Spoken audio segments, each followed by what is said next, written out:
in special education from Texas A&M. She is currently a licensed master social worker from the state of Texas. So with that said, it is my pleasure to turn it over to Sherry.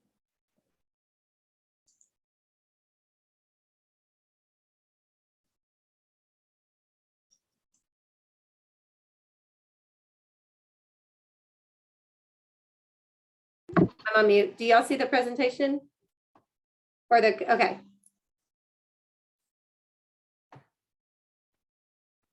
Alrighty, thanks, Candy. I am the psychosocial coordinator from Camp Quality, Texas. And so I'm gonna, this is a very interactive session. So I'm hoping you guys are willing to participate. Maybe there's going to be 2 breakout sessions and some other activities that go along with it. And so when you're in those breakout sessions, I would encourage you to maybe turn your camera on so that you can see one another when you're having those discussions. I had kind of given myself an intro here, but Candy had read all that. And so I probably don't need to go over most of this. I am a trauma skilled school specialist through the National Dropout Prevention Institute. And I'm also a cancer survivor, which 2 things were not in that bio. So I do have experience with some of this as well. Here are the goals for today. We're going to identify traumatic events, recognize the brain states and behaviors that might occur from those, and then provide examples of interventions which we can offer at camp. I'm going to encourage you to participate in the discussions. We're going to have you identify some behaviors that you might see at camp and then brainstorm some possible intervention and solutions as well. I don't know if you guys have done a Kahoot before, but this is using your cell phone. So if you will, I'm going to stop sharing for just a minute. Go to Kahoot.it. Why did I guess y'all need to see that because hold on, sorry about that. Here we go. So go to Kahoot.it and you'll enter this game pin and it will take you to a game. And you can put whatever name you want. If you don't want to put your actual name, you're more than welcome to make up some creative name for that.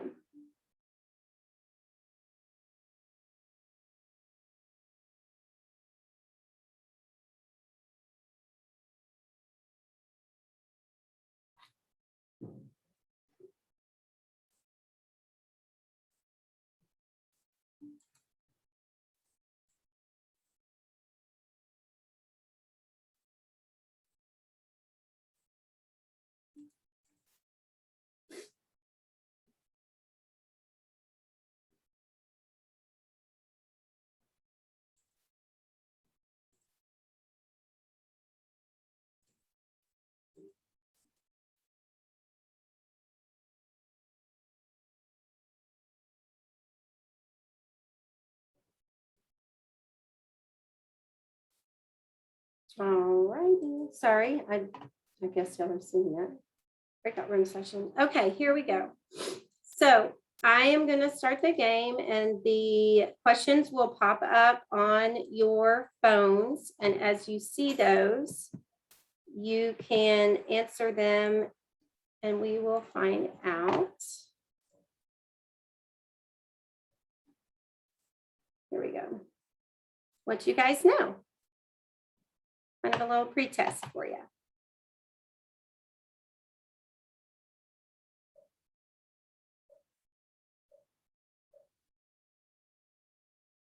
Treatment for a long-term illness such as cancer falls under what type of trauma? And you just answer as quickly as you can.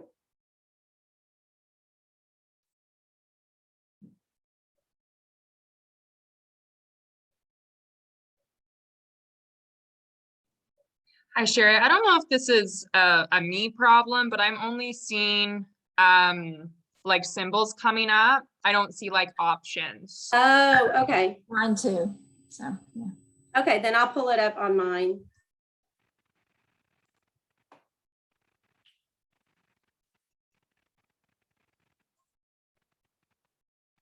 Okay, here we go. Now you should be able to see it on here.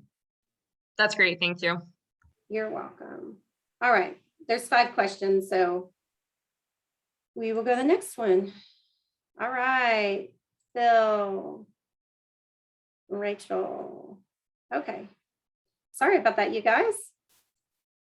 Here we go. Second question. Which question does the survival state of the brain gauge?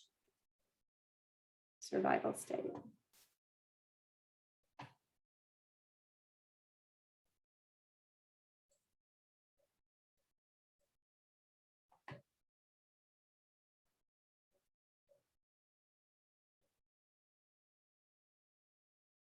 All right, safety. Good job, you guys. All righty. True or false, regression of previously learned skills can be an effect of trauma.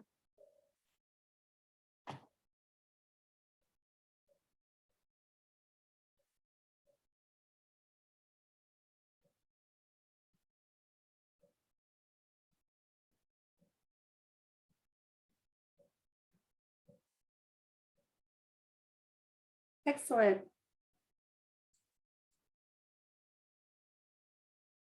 Okay. What hormone is released during times of stress?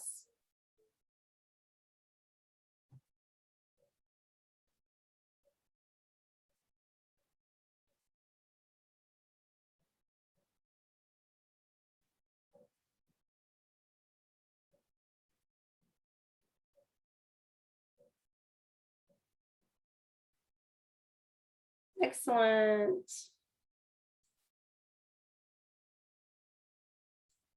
All right.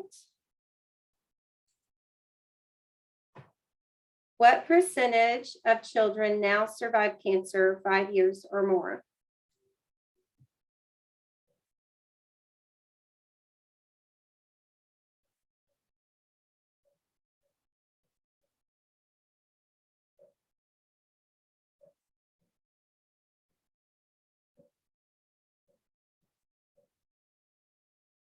%84.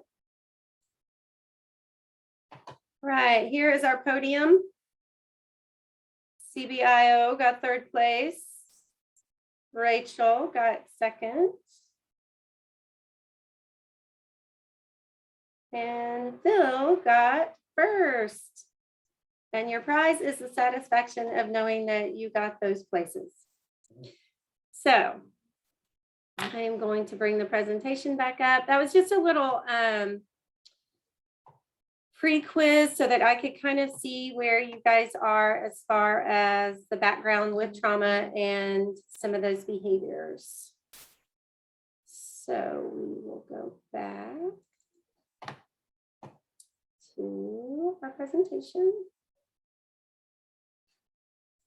All right, are y'all seeing the presentation again? Excellent. Okay, so here's a definition of trauma.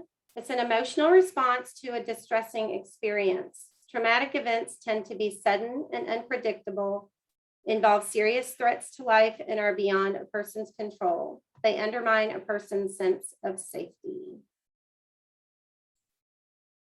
And here are the 3 types of trauma that have been defined. There's acute, which is usually an isolated event. This is usually like a car accident, getting caught in like a tornado or hurricane or things like that, or a theft, robbery. Then there's chronic trauma, which is repeated or prolonged, such as a treatment for illness, long-term child abuse, or living in a domestic violence situation. These go on for long periods of time, and they happen over and over again. And then we have complex traumas. These are developmental. there's multiple events over long periods of time. So severe sexual abuse, profound neglect, civil unrest, and sex trafficking or trafficking of any type are some examples of that. So here's, and I know a lot of you are familiar with these, but I did just want to throw them in here just to give a little information ahead of time before we move into the next part. And I know that in a lot of our training manuals for our volunteers, we have this information as well. But according to the CDC, the leading cause of death in children, cancer is second. And the effects of cancer, obviously, there are more than these, but these are some of the primary ones: having negative perceptions of appearance, impairments in the social and academic areas, feeling poorly about themselves, and having difficulty with other relationships, which may be from having a lot of absences at school because of them being out of school for their treatments and things. The siblings feel neglected, have guilt and anxiety.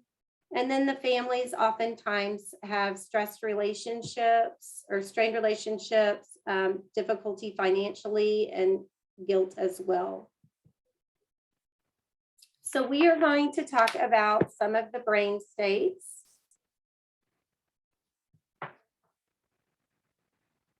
And actually, I'm going to go back one, sorry. Some of these effects may make it difficult also for them to transition back into the routines they had prior to their diagnosis. Their mental health interventions are extremely important, and that's where we might come in at camp, because we're able to provide some of those, even though it doesn't seem like we're providing mental health interventions per se, because our staff are not trained mental health professionals. They do a lot of those interventions anyway without being aware if that's what they're doing. And then long and short-term adjustments are also difficult. So we're going to talk about the brain state model. I am not a medical professional. I'm using descriptions that have been researched by medical professionals and that have been shared with educators for years and years. This is from Conscious Discipline. They are the brain state models, and Dr. Becky Bailey is a psychologist, and she is the one that gives this example. And then psychiatrist Bruce Perry is someone that I also get a lot of my information from. So there are three states. There's a survival state, the emotional state, and the executive state. The survival state is for safety. It is the first one that we hit. And if we get stuck in that survival state where we don't feel safe, then it's really hard to move on to the next states. So it's hard to move forward to the emotional state where you make connections if you're always in that safety state or survival state. And then it's even more difficult to get to the executive state, which is where the problem solving and learning occurs. As we said in that little beginning quiz, cortisol is the stress hormone that is released by the adrenal glands, and it increases your heart rate and blood pressure when that occurs. We see fight, flight, freeze, and then they have a new descriptor, which they call fawn, activated, where some of these behaviors that we see at camp may occur.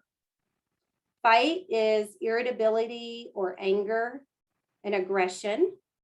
Flight is anxiety, fear, panic, or avoidance, if you see some of those behaviors. Freeze is spacing out, depression, or shame. And then fawn is when someone may be overly people-pleasing, they have difficulty saying no, or they avoid contact. Okay, so if you don't mind grabbing a short or like a small piece of scratch paper, I'm gonna have you guys work on this. This scenario is related to school personnel, but it can be just as relevant to camp personnel. I'm going to give you guys 3 minutes to review the statements and put them in the order that you believe that they happen based off of the brain states that we just went over. So survival, emotional, and executive. You can type the order in your chat box, but don't push enter until I tell you to do so. We're going to do a waterfall chat and everyone will push enter at the same time. And that way we can kind of see pretty quickly what order everyone's going in and if they're similar. So I will give you 3 minutes starting now to try to put those in order.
Okay. Sorry, I accidentally hit enter too early when I was No, trying you're to. fine. Y'all can go ahead and That's push enter. And we'll see.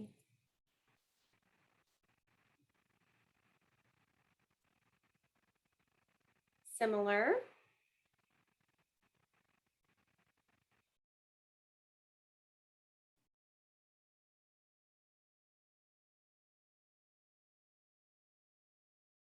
All right, let's see what we have. So,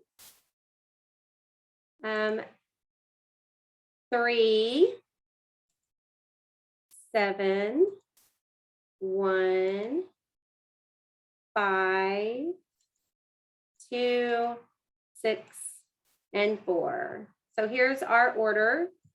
You're interacting with someone, they become agitated and they start to yell at you for not helping them. Your brain senses a potential threat and sets off an alarm because you don't feel safe. Your thinking brain checks things out and confirms that this threat is real. Your thinking brain goes offline so that the emotional brain can take over. Your emotional brain initiates fight, flight, or freeze. So at this point, we know that we're not safe, so we move up to that emotional brain state. You react in the situation by raising your voice and telling them that they need to leave. It says the classroom, but wherever you are. And your thinking brain, once they leave, comes back on to help you calm down once they're removed from the situation. So those are behaviors we may see in those brain states. And then we're going to move on to some of the behaviors that we may see at camp, which causes those steps that we just went through. So if you don't mind, go ahead and in the chat, just put in some behaviors that you have seen at camp. Negative behaviors, I apologize. Unexpected behaviors from some of your campers.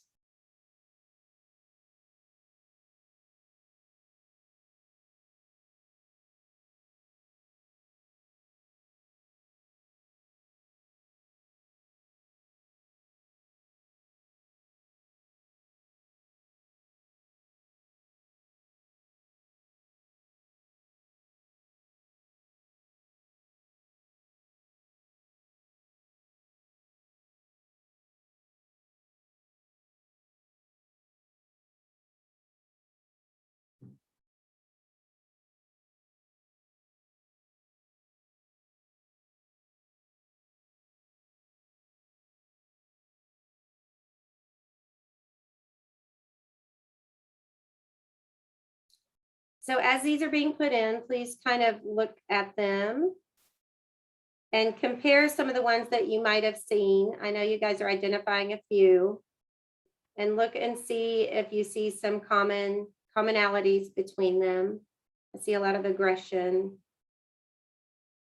elopement, which is running away. Okay. Now, I'm going to have you guys find a piece of paper and we're going to identify some stress responses. I'm going to ask you a few questions. This is only for you. You're not going to share this with each other. Write your gut responses. So we're not going to spend a lot of time coming up with really long answers. I'm going to give you 30 seconds for each question. And that way we can just kind of get down a really quick thought and move on. You are going to reflect on some of the behaviors identified in the chat or any other behavior you might identify. You can use the ones you put in the chat or you can choose any other that you think you might want to use. You're going to use that behavior and those answers to the questions that you're going to be writing on that paper to answer another question that we're going to use in the breakout room in just a minute. So here are the questions. So pick a behavior and write that down. If you want to use the one you already did, you can do that. And then think about that behavior that you have just written down and reflect on these questions and just jot down a quick answer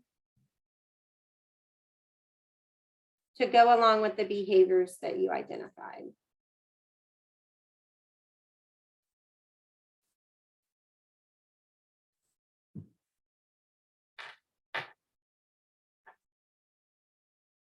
Give you guys a little music.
All righty. Now, looking at what you've just written down, identify how this information about stress responses might inform your daily work at camp. While you're doing this, I'm gonna set you guys up in breakout rooms. When you get into your breakout rooms, you'll have 3 minutes to discuss how your daily work at camp might be affected by the stress responses of your campers, your staff, your parents, and yourself. Remember your chat room numbers when you go in. It'll pop up a chat room number because there will be another activity in a minute and you'll need to know your chat room number. All righty. So let me stop sharing my screen. Did anyone need me to repeat the activity question? Yes, please. Repeat it again. So discuss how your daily work at camp might be affected by the stress responses of your campers, your staff, your parents, and yourself. So how does your daily work get affected by those things? All right.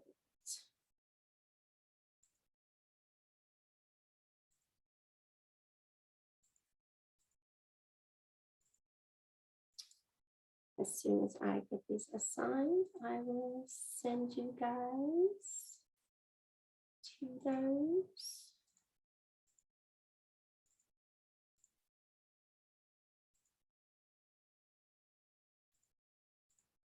All righty. You will have 3 minutes and then I will bring you guys back.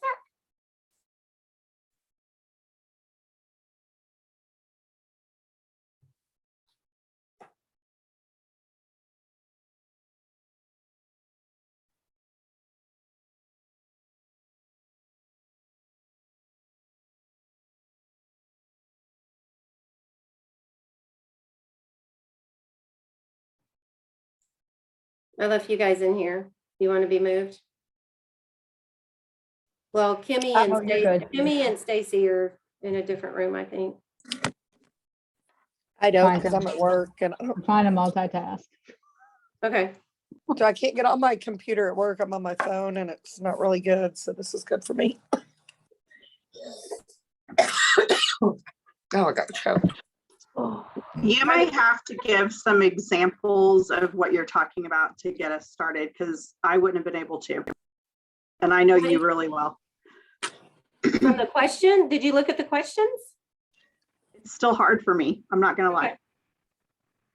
It's easy for you. It's hard for me. Okay.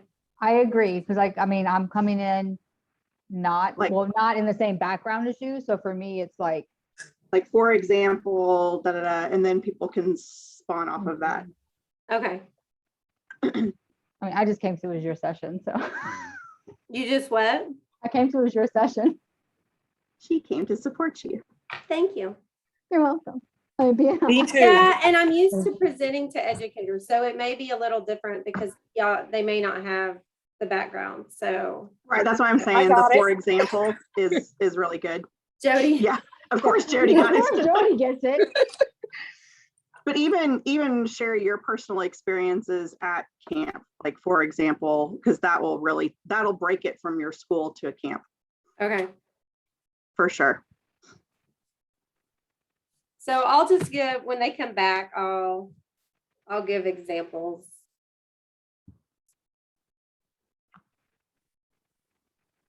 It says 7 minutes. I don't know why it says that much, but I told them 3 minutes. So You can pull them back though, right? yeah.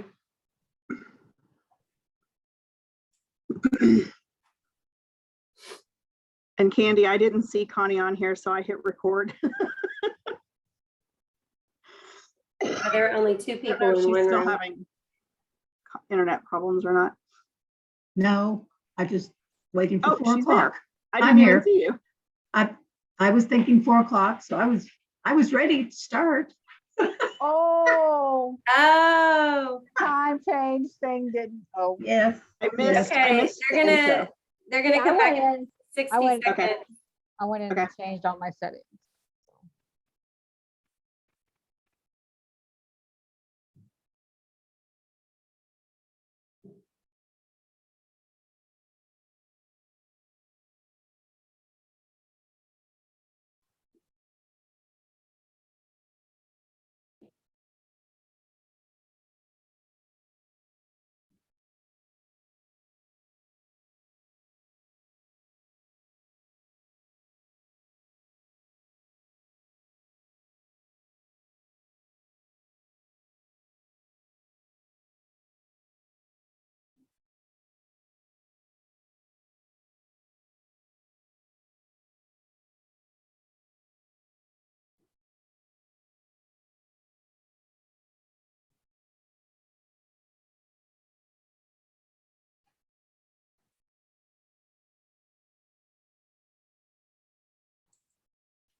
Okay, I got some feedback while you guys were out, and I just want to kind of give you an example of what I was talking about, because we're not really going to share out, but I am used to presenting to educators with a lot of background knowledge and stress responses and trauma.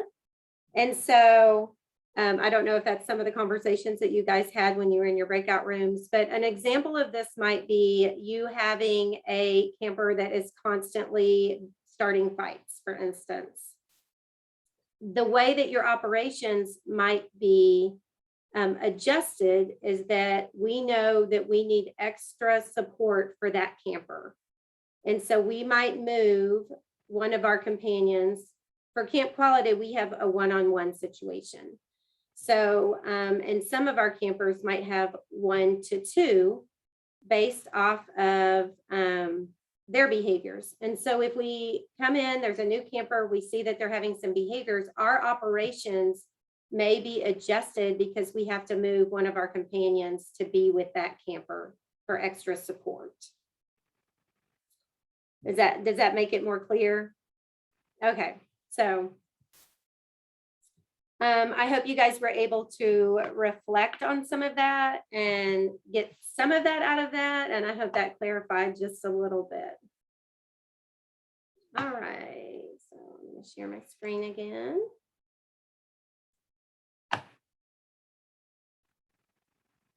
All right. So we're going to think about the behaviors and the stress responses that you discussed on the previous slide. Compare those to the behaviors that I'm about to read, or that are on this slide actually, that are a result of previous trauma. Think about how many of these behaviors that are similar to the ones you identified in the previous activity. So as we go through these and you think about the behaviors that you listed, just put a thumbs up if some of these trauma responses resonate with some of your campers, or if you could see that they might be a result of trauma. Even if you don't know for sure that that's why they're having the behaviors, if you think that it might resonate for those campers, just put a thumbs up in with your response button at the bottom. Okay. Young children who have experienced trauma may have difficulties forming attachments. They have fear of strangers, trouble eating and sleeping. They might be extra fussy or show regression, which was one of the questions in that pre-quiz that we did on Kahoot, and a lot of you answered that correctly. If we have school-age children, they may be aggressive or withdrawn. They may fixate on their own safety or someone else's. You may see them play and they may take their dolls and start beating up their dolls. So they're reenacting those traumatic events, have frequent nightmares, or have concentration problems. And then if we have adolescents, and we see some of these at camp, they may be anxious or depressed, risk-taking or self-destructive. They may feel guilty, anger, or shame. I know we've seen some campers at camp with that. They may have negative views or have persistent thoughts about suicide. Remember, children's trauma or illness may impact all parts of their lives, including their behaviors and ability to form relationships. This is important to know when you're volunteering or working for a camp.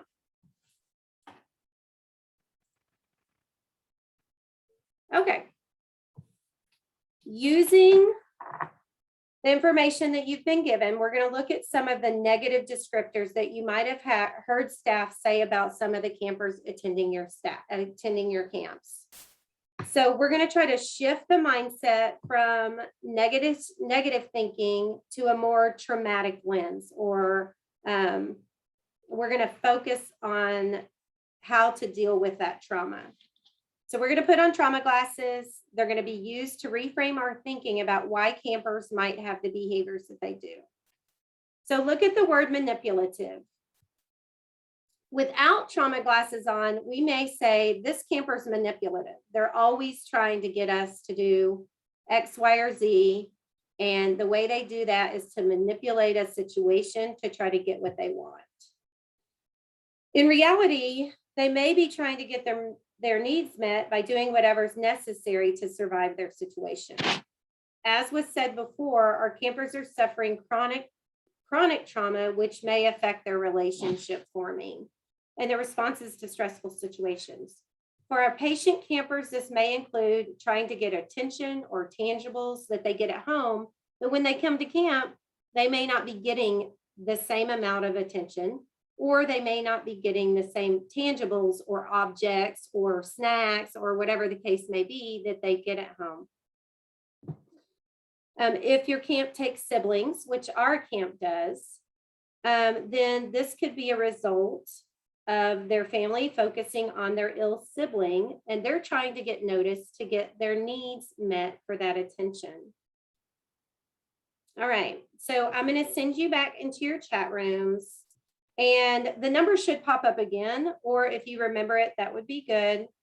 But next to each behavior, so there's lazy, resistant, unmotivated, disrespectful, attention seeking. So if you're in chat room, I think there's only 4 chat rooms actually.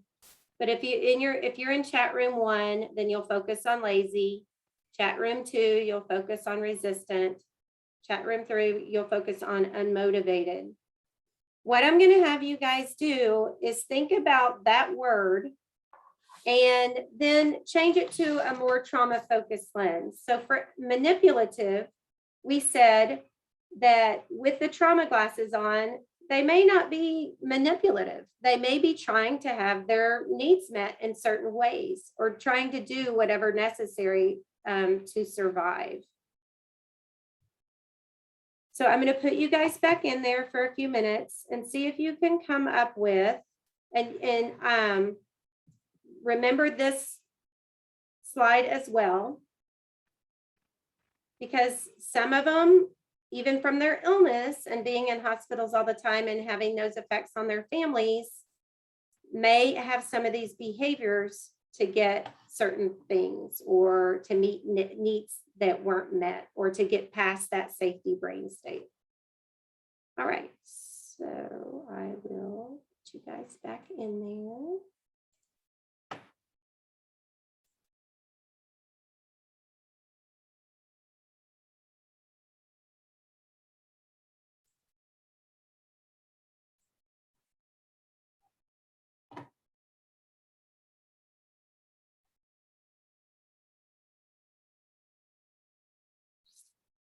Oh, I may have to move some people. Looks like one person's by themselves because nobody, oh no, there's someone in there.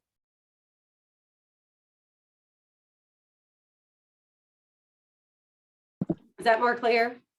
Dave said on the chat that he had to step away. Yeah. Was that more clear?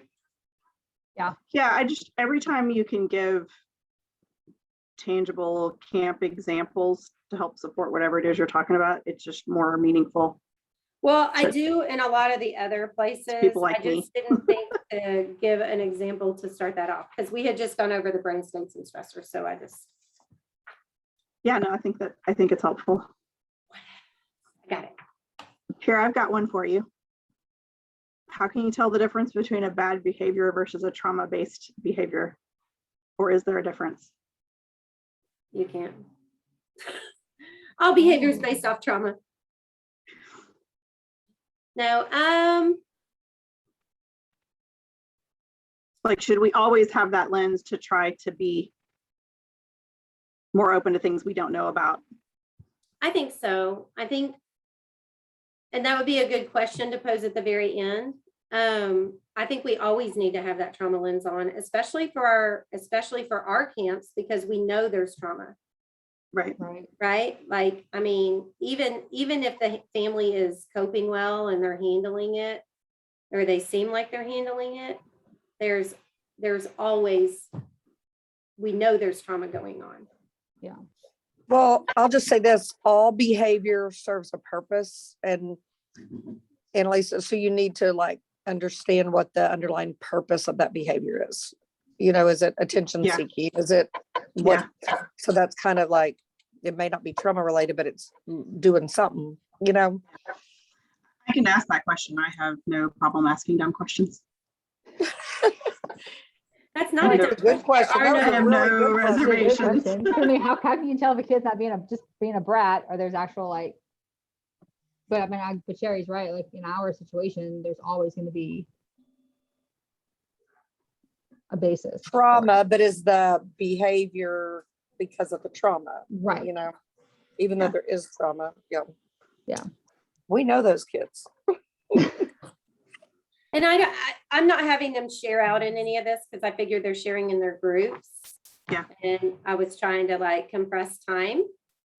But I'm actually a little bit ahead of time. honestly. You've got, yeah, I was gonna say you've got time. If you want to, if anybody has a situation that they want to dive into or share, they can. I think it's the more tangible situations, the better it works, I think. Right. Mhm. So maybe after For we, people like me that are not, like, I don't have your background, so that's why it's always like example.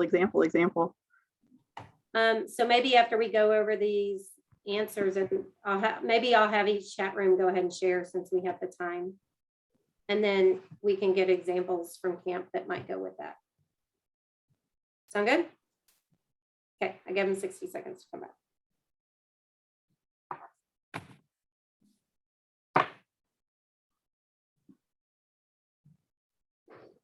I know my biggest learning just watching you at camp is that it's not always face value. What you see is not, and I would even say not often, what the problem is. And that was very eye-opening for me, for a person that doesn't have that kind of schooling background. Yeah.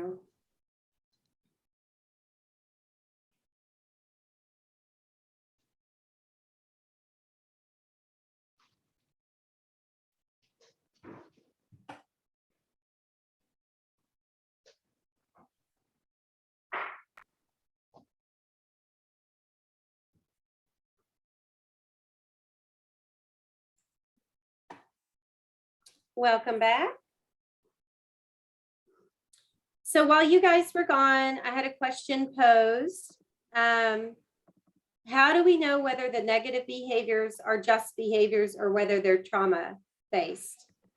And I would say in our case, based off of our camps, we know that all of our campers have experienced some sort of trauma, whether their families are able to cope well with that trauma or whether they're really having difficulty with it, it is still traumatic to them.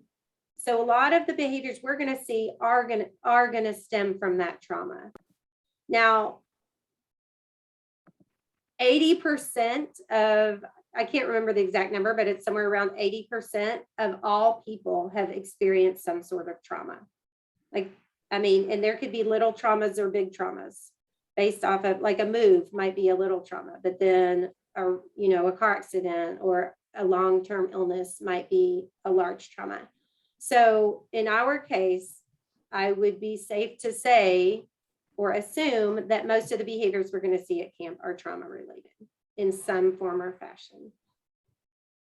All right, we have time. So if any of you would like to share what you came up with your trauma glasses on, for your chat room, please just unmute, let us know which word you focused on and what you guys felt like the behavior might be occurring from if you had a trauma, if you were focusing on the trauma.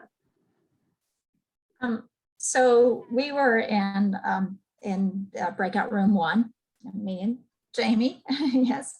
And so we had the word lazy, and oftentimes is probably used, but then we looked at it from the trauma lens and thought that maybe the child might feel unsafe. Feelings of feeling unsafe or not competent, and I think that we thought that could be more of the reason. In other words, they've gone through the trauma, and now the world is maybe through that lens of feeling unsafe, or that they can't do because of their illness, that they've been restricted for so long that now they're uncertain about their own capabilities. And so they much rather stay back, or people have done for them so much that now, they're maybe feeling a little bit more dependent than normal. So that's what we came up with. Excellent. Perfect. Is there any other groups that would like to share?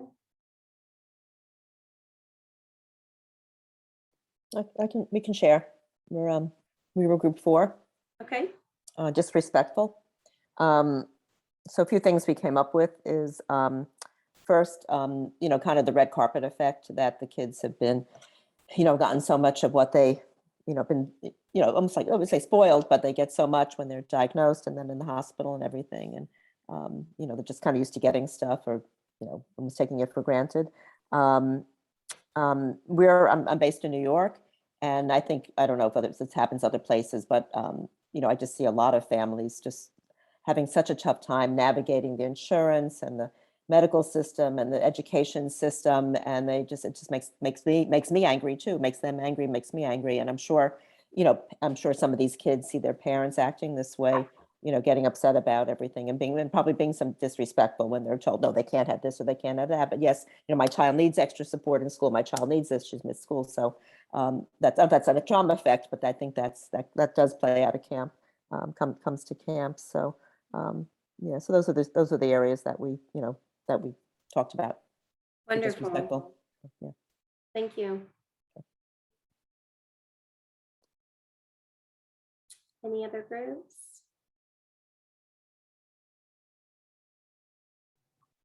Yeah, we were group 2, and we Shannon and I, and we had the word for resistance. So Shannon talked a little bit about just being cautious and maybe like a little extra cautious or extra careful. We also had the discussion about kind of like based on past experiences, having a little bit of lack of choice or lack of control. So that can kind of contribute into the safety of, it's either like, this is the treatment plan, this is what we're doing, and not really having any say in that. And so sometimes that can come, and obviously at camp, we try to provide as many opportunities of yes, and kind of regaining those, those choices back, but kind of coming from that too, where a lot of times there really aren't options like this is what's happening, and that's the choice. And then also just talk a little bit about fear and lack of safety, and that can be both for like the patient at a camper experiencing that, but then also for the sibling or a loved one as well. So resistance can kind of be transmissible, depending on the experience for that individual. Wonderful. Exactly right.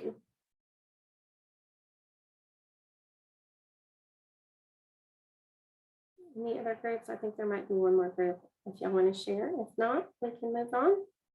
Yeah, I can jump in quick. So Rachel and I Rachel from Camp Kids Chicago, we were in group 3 and we had unmotivated.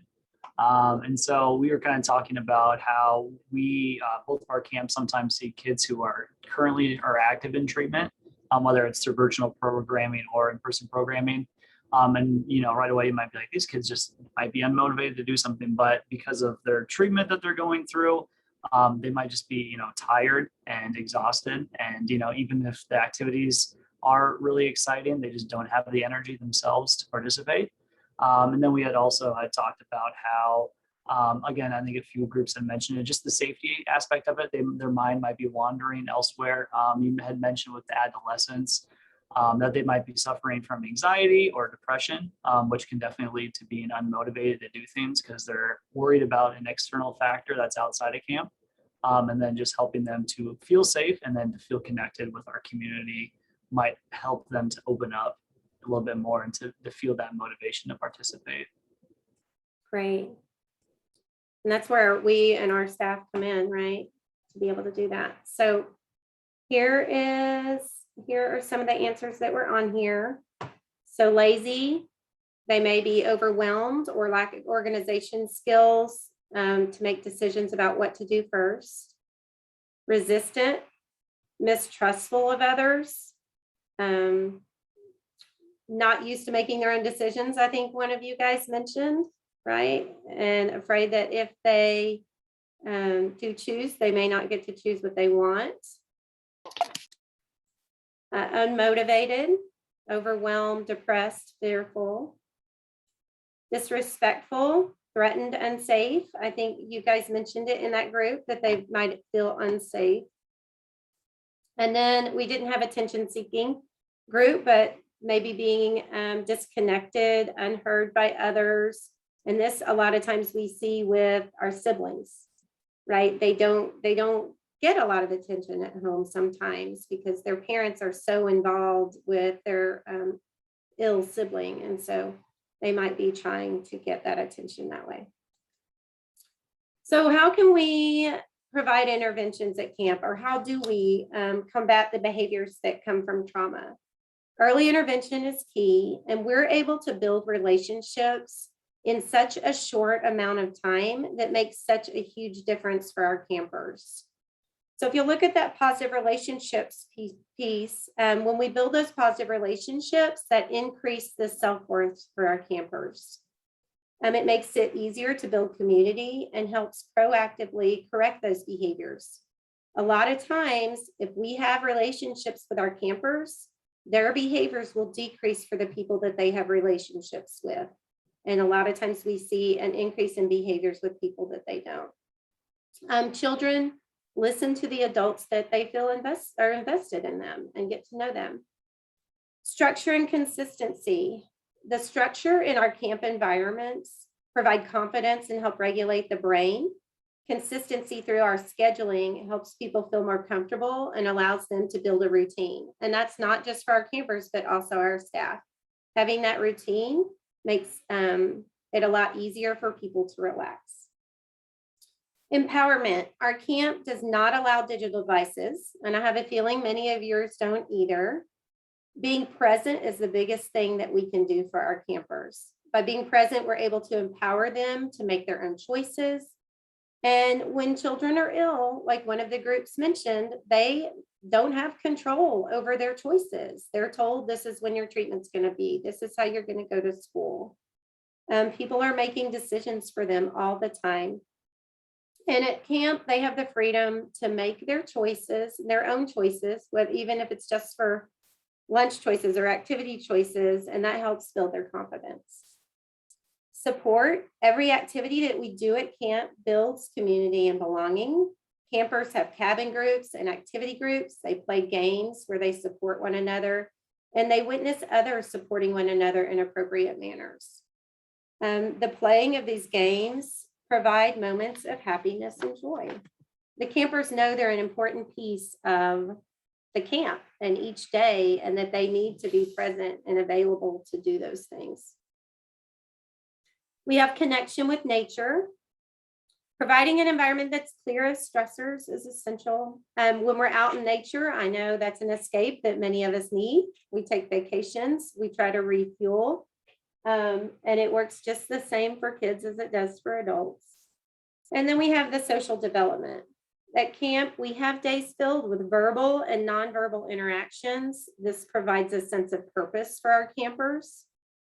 Each activity sets the scene for our campers to see positive and negatives of losing and winning, how to become good losers and gracious winners, how to empathize with others, and most importantly, how to trust that they'll be supported no matter what.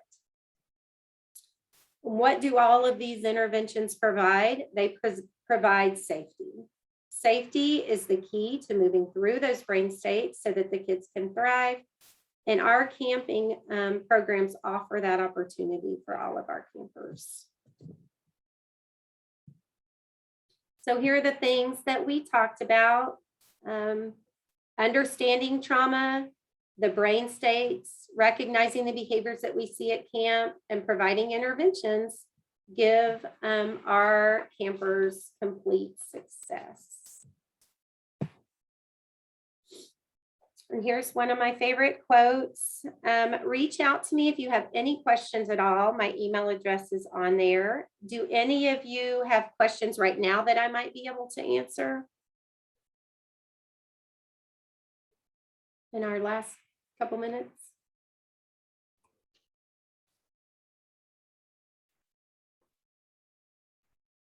All righty. And then the next few slides, I left you guys some references where I pulled some of my information. There were a couple of other graphics that I really liked, but with the time constraint, I didn't have time to really go into detail on them.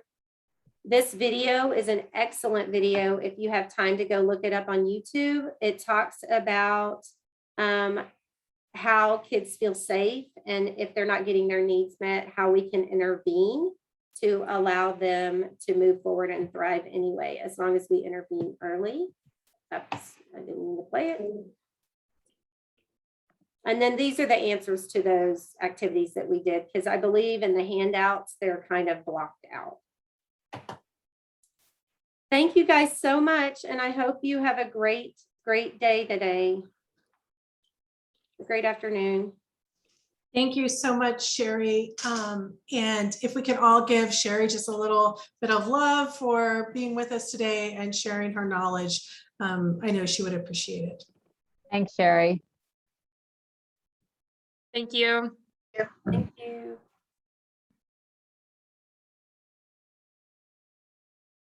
Oh, someone said my screen wasn't up since breakout rooms, was it? Y'all need to tell me these things. It's okay. They have access